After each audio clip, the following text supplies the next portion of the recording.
kwanza wa kukubariki kiuchumi, wa kwanza ni mzazi wako. Huyo ndiye namba. Najua unaniambia pastor, mbona humweki Mungu kuwa wa kwanza? Nataka nikuambie hivi, sikiliza. Hata kama unatoa zaka na sadaka kiasi gani, lakini kama mama yako na baba yako wanakulilia huwasaidii, zaka yako ni zero.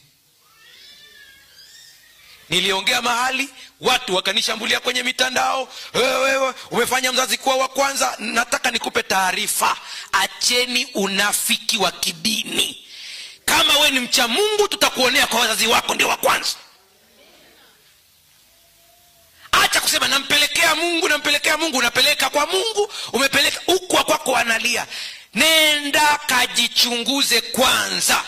Mtoaji wa zaka mzuri na mtiifu mbele za Mungu atasifiwa mpaka na wazazi wake.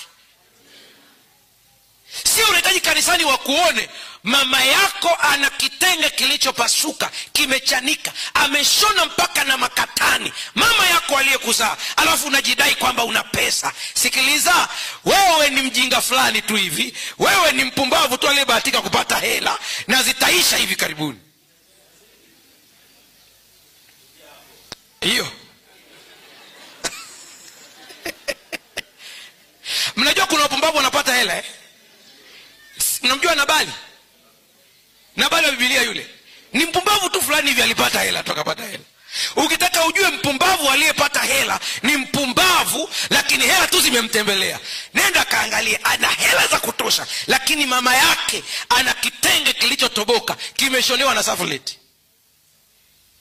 Mama yake hana hata ndala. Baba yake koti limeharibika kabisa, ila za kwake anapeleka dry cleaner. Ukimwona wa design hiyo, jua ni mpumbavu fulani tu hivi ambaye lazima mtembelea.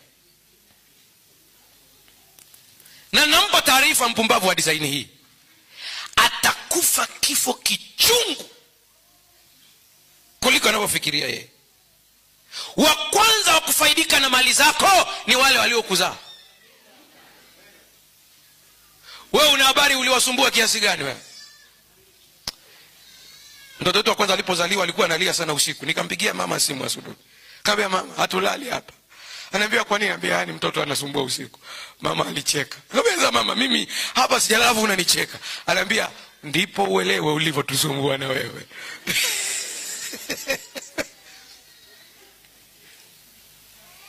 Naongea na watu hapa ambao mmekuja hapa ili tuombe kwa ajili ya baraka za kiuchumi. Nimeanza mapema na kwenda kufunga sasa hivi. Usije ukasogea hapa mbele katika maombi ya baraka za kiuchumi kama baba yako na mama yako wanakulilia kwa matumizi yao. Usije ukasogea hapa, kwa sababu maombi yetu yatakuwa ni